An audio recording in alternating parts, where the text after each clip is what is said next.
धर्म संस्थापनार्थाय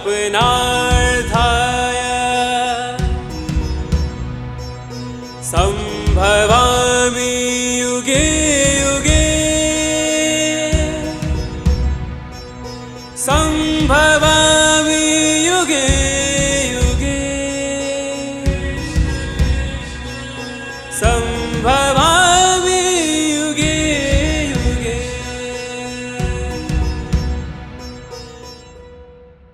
ईश्वर की अनंतता का अनुभव करना है और उस अनुभव के लिए यात्रा भूति से नहीं होगी, विभूति से होगी। ऑल्दो भूति भी ईश्वर है, पंचभूत सारे ईश्वर ही है, हाँ कि नहीं? कॉन्शियसनेस, मैटर, सब कुछ ईश्वर है। लेकिन भगवान श्री कृष्ण अर्जुन से कह रहे हैं मुझ तक पहुंचना है तो भूति से यात्रा नहीं होगी। भले भूत दिए हैं तुम्हें, लेकिन भूत में कुछ विशेष जोड़ना पड़ेगा, कुछ विशेष कार्य करना पड़ेगा कि भूति बन जाए विभूति। भूति में कुछ विशेष करना पड़ेगा जिससे भूति बन जाए विभूति, और उस विभूति पर आते आते तुम मेरे स्वरूप का दर्शन करने के लिए एलिजिबल हो जाओगे। मैं हूँ कि नहीं हूँ? I is equal to soul is equal to अनंत, और अनंत में अनंत गुण है, इनफाइनाइट। अब इनफाइनाइट को समझाने के लिए इनफाइनाइट शब्द का प्रयोग नहीं हो सकता।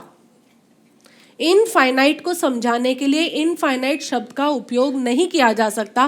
फाइनाइट फाइनाइट फाइनाइट लेते लेते उसकी मात्राएं, डिग्रीज बढ़ाते बढ़ाते हम इनफाइनाइट तक पहुंचेंगे। इसका स्वरूप कैसा है? मैं का सत प्लस चित प्लस आनंद। सत हो तुम यानी एटर्नल, एवरलास्टिंग, हमेशा। चित यानी कॉन्शियसनेस है कि सब जड़ बैठे हैं यहाँ, कॉन्शियसनेस है। और आनंद यानी ब्लिस, सुख और दुख के द्वंद्व से जो ऊपर है। ये सब तुम हो कि नहीं हो? सारे ही यही हो, लेकिन इसको 3 अवस्थाएं भी मिली है साथ साथ में, 3 डिफरेंट अवस्थाएं। कौन कौन सी? शरीर से शुरू करो। सबसे पहले यू बिकम बॉडी कॉन्शियस, फिर मन यानी माइंड, फिर बुद्धि। शरीर के अंदर क्या क्या है? 5 ज्ञानेंद्रियां हैं, 5 कर्मेंद्रियां हैं, ऑर्गन्स ऑफ एक्शन और ऑर्गन्स ऑफ परसेप्शन। ये है, सबके पास है? किसी के पास एक आध कम हो? नहीं, सबके पास सब कुछ है।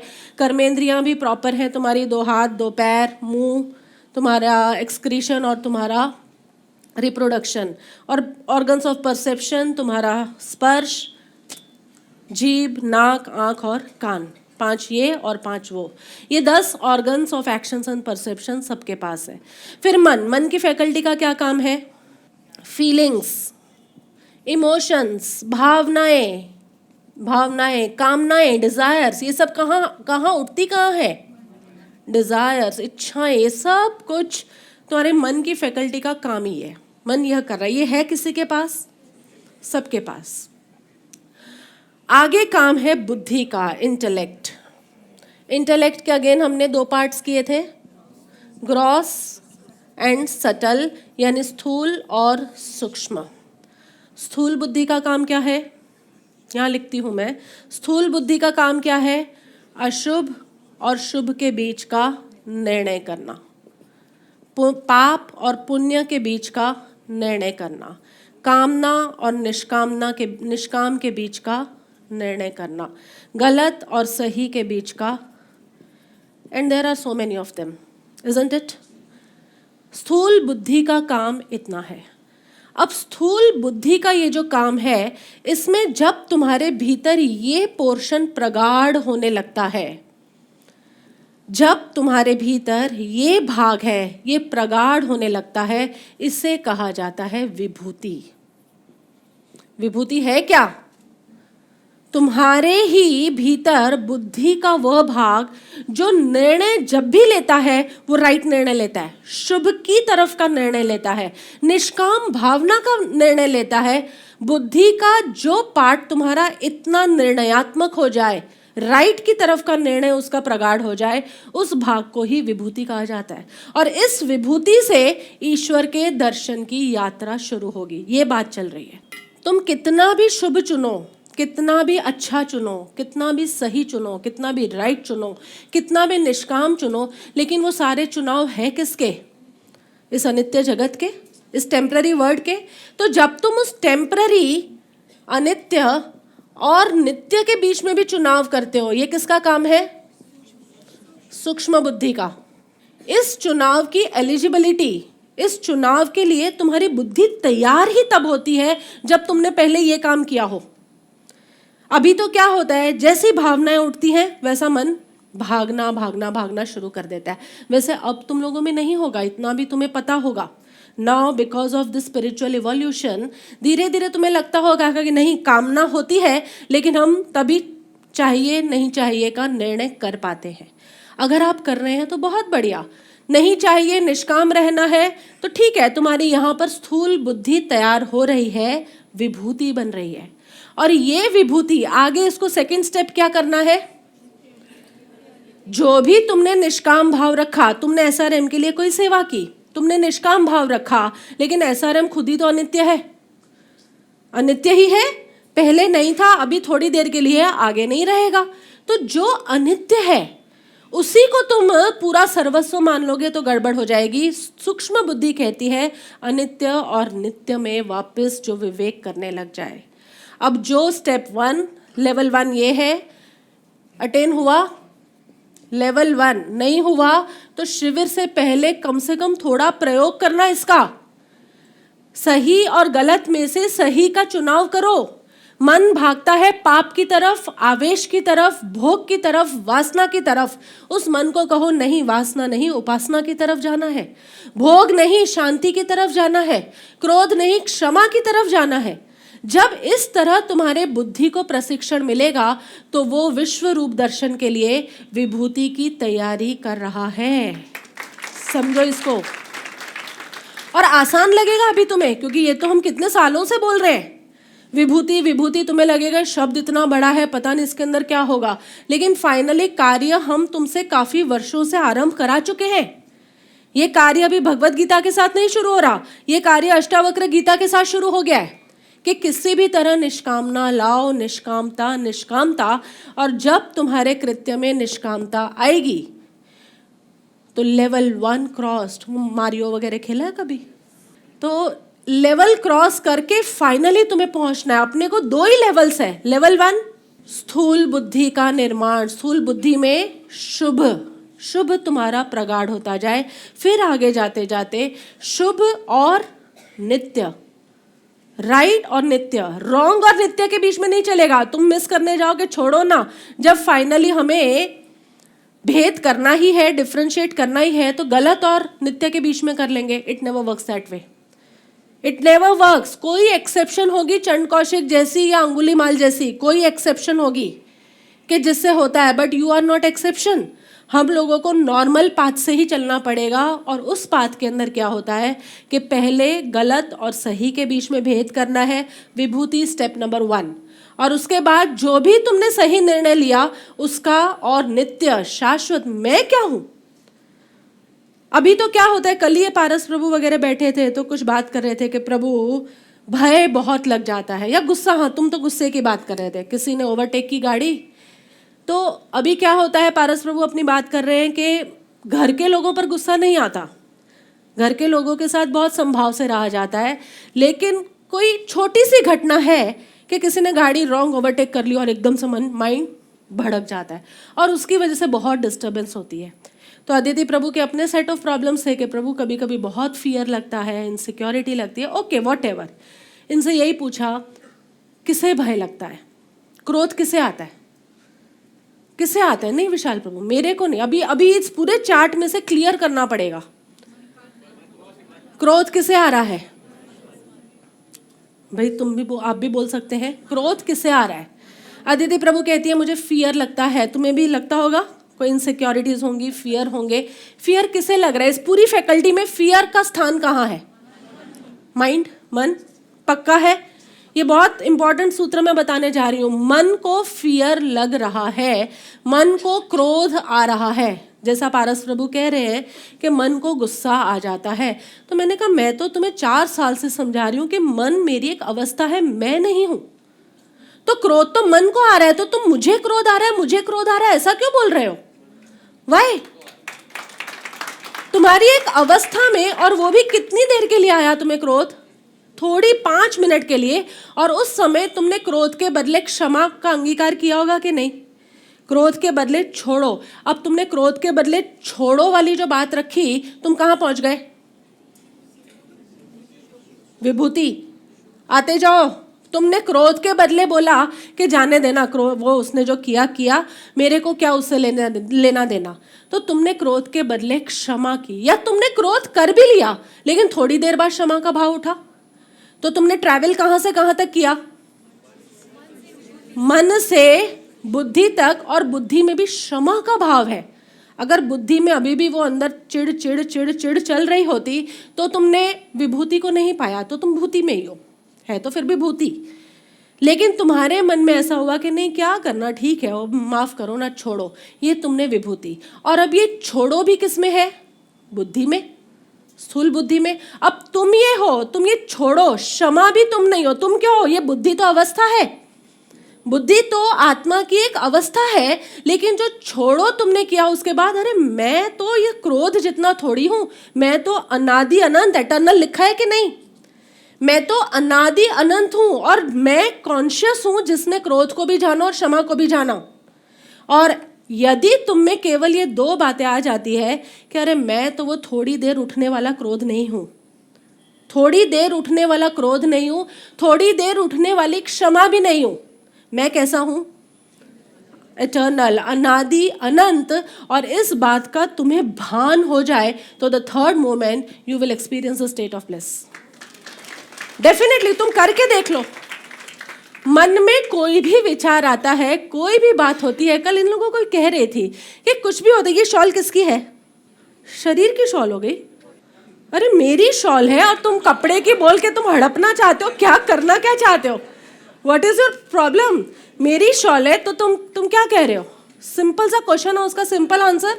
गौतम प्रभु मुस्कुरा रहे हैं कि क्वेश्चन भी सिंपल नहीं है और आंसर भी सिंपल नहीं होगा। ठीक है, अभी तो मेरी है, चलो ऐसा रखते हैं। शॉल किसकी है? मेरी। तो अंकिता प्रभु बोलेंगी कि वैसे हम तो कपड़ों का काम करते हैं, सब करते हैं, तो हमें पता है कि शॉल किसकी होती है? तांत की। तांत होता है, तांत की शॉल मेरी, मैं कह रही हूं मेरी है। और सनातन नियम क्या कहता है? आप भी यही कहेंगे टिकू जी कि है किसकी? तांत की। भले अभी के पल के लिए मेरी है, लेकिन तांत की है, ये कोई नकार सकता है कभी? एटर्नल है ये बात। तो मैं तांत कब से हो गई? क्योंकि अगर इसको मैं मेरी कहती हूं और ये कहता है ये मेरी है, तो इसका मतलब मैं तांत बन गई। सोचो जरा इस बात को, मैं तात बन गई? नहीं, मैं तात नहीं हूं, मैं तो क्या हूं? सच्चिदानंद स्वरूप। वहीं के वहीं शॉल के प्रति जो तुम्हारा अपनत्व था वो गिरेगा, and the moment of bliss arises. वहीं के वहीं। ये पेन किसका है? अभी के लिए मेरा है। पर ये पेन किसका है? प्लास्टिक का। तो क्या मैं प्लास्टिक हूं? मैं प्लास्टिक नहीं हूं ना। मैं क्या हूं? मैं तो सच्चिदानंद स्वरूप हूं। ये गया अटैचमेंट तुम्हारा। और इस तरह अटैचमेंट को हटाते हटाते तुम विभूति तक पहुंचोगे, और जब तुम विभूति तक पहुंचोगे तब तुम्हारी बुद्धि प्रज्ञा बनेगी, और वो प्रज्ञा तैयार है परमात्मा के स्वरूप का अनुभव करने के लिए।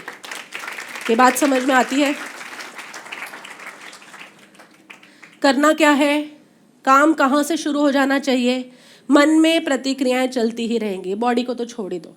बॉडी में दर्द हो रहा है अगर, तो हो रहा है, कुछ नहीं हो सकता, दवाई लो, खाओ और जाओ। मन के अंदर प्रतिक्रियाएं जो चल रही है वो चल रही हैं। उस प्रतिक्रियाओं पर कहीं ना कहीं अंकुश लगाना है। तुम्हारी हर प्रतिक्रिया के अंदर किसी के प्रति द्वेष है, किसी के प्रति राग है, किसी के प्रति शिकायत है कि नहीं? हर विचार के अंदर, हर भाव के अंदर कहीं ना कहीं शिकायत का सुर है आपके। उस शिकायत के सुर को स्वीकार के सुर में बदलना है, दैट्स इट। और जहां तुम्हारा सुर बदल गया, स्वीकार का हो गया लेवल 1 गॉड, और लेवल 1 के बाद इमीडिएटली तुमने सोचना है कि अरे वो स्वीकार भी है, वो बुद्धि का काम है। स्वीकार करना भी बुद्धि का काम है। मैं बुद्धि हूं क्या? मैं तो बुद्धि की एक छोटी सी अवस्था हूं। मैं कैसा हूं? अनादि अनंत। और ये स्वीकार भाव कितना है? छोटा सा, किसी छोटी सी घटना के लिए ही है ना, घटना की अपेक्षा से छोटा सा। और मैं केवल उसको जानता हूं, इसलिए मैं क्या हूं? सच्चित आनंद स्वरूप। तुम इस तरह घटाते घटाते निकलोगे ना, तो तुम्हारे हर विकल्प के बाद आनंद की छोटी छोटी बूंदें, बारीक बारीक सी बूंदों की फुहारें शुरू हो जाएगी। कोशिश करके देखना। चले श्लोक की तरफ। ईश्वर अपनी 20 विभूतियों का वर्णन करेंगे 4th और 5th श्लोक में, और 25 विभूतियों का वर्णन करेंगे 6th श्लोक में। कितना कॉम्पैक्ट नैनो टेक्नोलॉजी लग रही है ये तो। कोई कितना कॉम्पैक्ट, एक श्लोक के अंदर 25 विभूतियों का वर्णन होने जाने वाला है। Be all ears, it would be fun. Adventure है ये आज का सत्संग, सच में एक एडवेंचर है। तुम्हें मज़ा आ जाएगा कि ईश्वर की उस अनंत अनुभूति के लिए काम करना क्या है और कहाँ करना है। मंदिरों में काम नहीं करना, मस्जिदों में काम नहीं करना, सत्संग हॉलों में भी नहीं करना, तुम्हारी स्वराज क्रिया की मेडिटेशन सीट पर भी नहीं करना। लेकिन काम कहाँ करना है? कहीं पर भी हो, काम तुम्हारी बुद्धि के अंदर, इंटेलेक्ट में चलना चाहिए। बुद्धि ज्ञानम असम्मोह क्षमा सत्यम दमः शम सुखम दुखम भव अभावः भयं च अभयम् एव च। अहिंसा समता तुष्टिः तपः दानं यश अयशः भवन्ति भावाः भूतानां मत्त एव पृथक्विधाः। निश्चय करने की शक्ति, यथार्थ ज्ञान, असम्मूढ़ता, क्षमा, सत्य, इंद्रियों का वश में करना, मन का निग्रह तथा सुख दुख, उत्पत्ति प्रलय और भय अभय तथा अहिंसा, समता, संतोष, तप, दान, कीर्ति और अपकीर्ति, ऐसे ये प्राणियों के नाना प्रकार के भाव मुझसे ही होते हैं। 20 विभूतियों की बात करेंगे। खंड खंड से अखंड तक पहुंचाना। 20 खंडों की बात होगी। अगले श्लोक में 25 खंडों की बात होगी। कुल मिला के 45 खंडों से तुम्हें उस अखंड का दर्शन करने के लिए तैयार करना है। करा तो कोई नहीं सकता, तैयार करना है। तुम तैयार हो जाओगे तो खुद ब खुद दर्शन हो जाएगा तुम्हें। अर्जुन में और भगवान श्री कृष्ण में यही मूल भेद है। अर्जुन यानी हम सब जो है वो खंड खंड से देखने की क्षमता रखते हैं। और भगवान कैसे होते हैं, ईश्वर कैसे होते हैं? वो सब कुछ अखंड रूप से ही देखते हैं। एक माला, मेरी जो माला है ना, सूत्र की बनी है। माला जो करते हैं, सूत्र की माला बनी है। और वो सूत्र की माला में क्या विशेषता होती है कि वो जिस धागे से, धागा जो अंदर का जोड़ने वाला होता है ना, वही उसका मन का होता है। कभी देखा है तुमने? कोई सूत्र की माला बनाता है, दूसरी सब मालाएं रुद्राक्ष वगैरह की तो कैसे बन जाती है कि एक धागा लिया बड़ा कड़क वाला, टाइट वाला, ऊपर से रुद्राक्ष डालते गए 108 पूरे हो गए, माला बन गई। लेकिन जो सूत्र की माला बनती है उसका महत्व ही ये है कि वही धागा है, थोड़ी आगे जाके वही बीड्स बन जाता है, फिर धागा फिर बीड्स, फिर धागा फिर बीड्स। वो एक ही धागे में से धागा भी होता है और बीड्स भी होती है।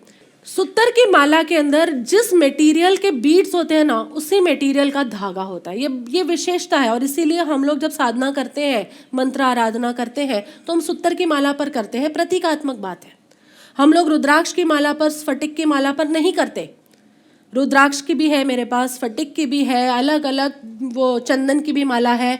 लेकिन साधना के समय में हम लोग सूत्र की माला हाथ में लेंगे, क्योंकि जिस मटेरियल का धागा है उसी मटेरियल की उसकी बीड्स बनती है। और बनाने वाले की कला होती है, वो हर कोई नहीं बना सकता वो माला। तो ये माला, इसके अंदर मैं कहना ये चाह रही हूँ कि खंड खंड पर दृष्टि, तुम्हारी दृष्टि किस पर होगी? अलग अलग बीड्स पर। और मेरी दृष्टि किस पर होगी? जो भीतर धागा है वो धागा और बीड्स दोनों एक ही हैं। दोनों में फर्क यही आएगा। आप जब भी दृष्टि करेंगे, आप किस पे? मनकों पर दृष्टि करेंगे। और मेरी दृष्टि होगी तो मनकों को जोड़ के किसने रखा है? उस धागे ने। और आगे जाके चूंकि ये सूत्र की माला है तो जोड़ने वाला भी वही है और जो जोड़ के बनाया है वो भी वही है। ये सूत्र की माला करेगी। बाकी तुम कोई भी माला करो, स्टेप 1 तक पहुंच जाओगे। कोई भी माला हाथ में उठाओ, पहला प्रतीक हाथ में आ जाएगा कि ऊपर रुद्राक्ष के मोती है लेकिन भीतर धागा है, वो रुद्राक्ष को जोड़ के बैठा है। इसी तरह इस व्यापक संसार के अंदर इतने अलग अलग अलग अलग अलग अलग निर्माण हैं, लेकिन इन निर्माण को जोड़ के कौन बैठा है? एक धागा, वो ईश्वर। लेकिन ये तो किसी भी माला से हो जाएगा प्रूफ, लेकिन तुम जब सूत्र की माला पर आओगे तो तुम देखना शुरू करोगे कि जो ये निर्माण है वही ये धागा है और जो धागा है वही निर्माण है।